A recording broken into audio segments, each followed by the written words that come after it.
with our live-action gunfight.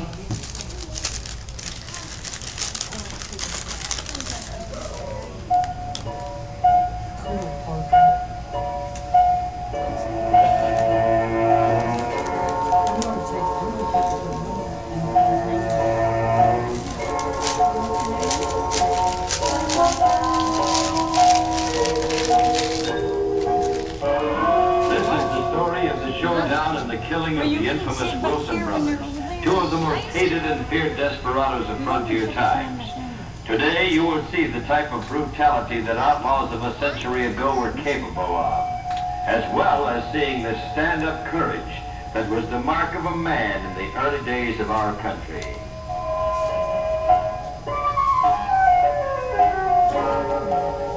Over around the area now known as Sykeston, Missouri, on a miserable hot day, July 4th, 1877, the notorious Wilson brothers hit town.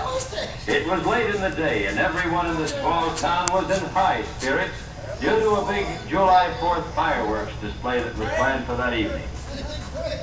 A bunch of the young bucks of the town were celebrating a bit early in the afternoon and had been drinking down to the livery stable.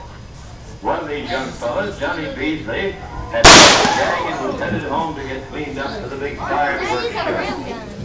He was showing his liquor all right, but he planned to rest a spell, take a good bath, and then pick up pretty Janie Branson, the girl he hoped to marry soon.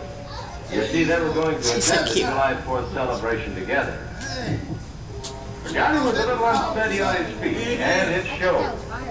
As he neared the area of town where the Wilson brothers had stopped to take in the sights, one of the two brothers pointed to the boy and laughed at his unsteady condition.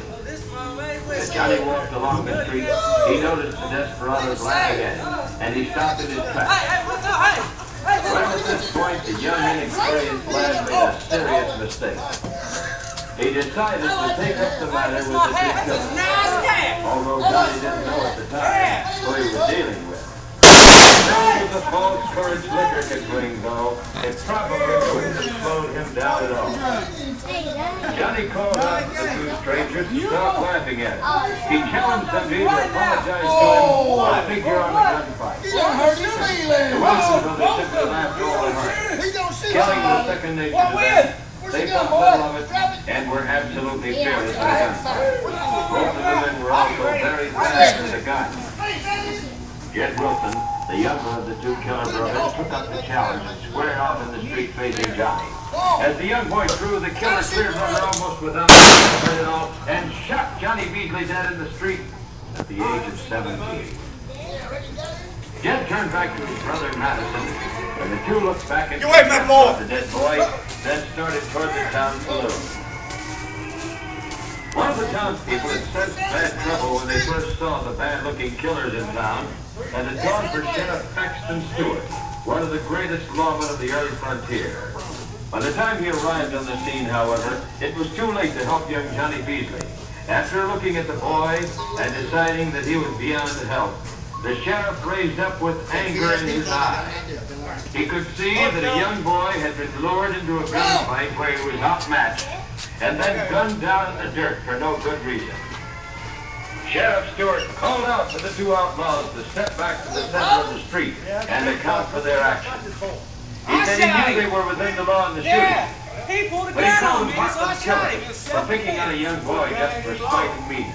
I didn't know what loaded, Sheriff did you know? Paxton Stewart said that what all good lawmen did in the old days, he elected to set an example for future criminals by facing up to the two brothers himself. The sheriff was man enough for the job, too. He was known throughout the area as a lightning.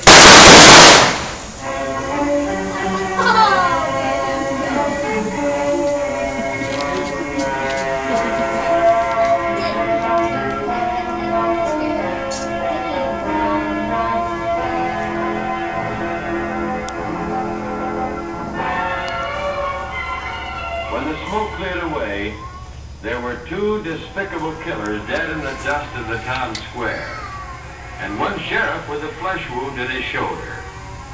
Sheriff Paxton Stewart had once again proven he was a great lawman for two reasons.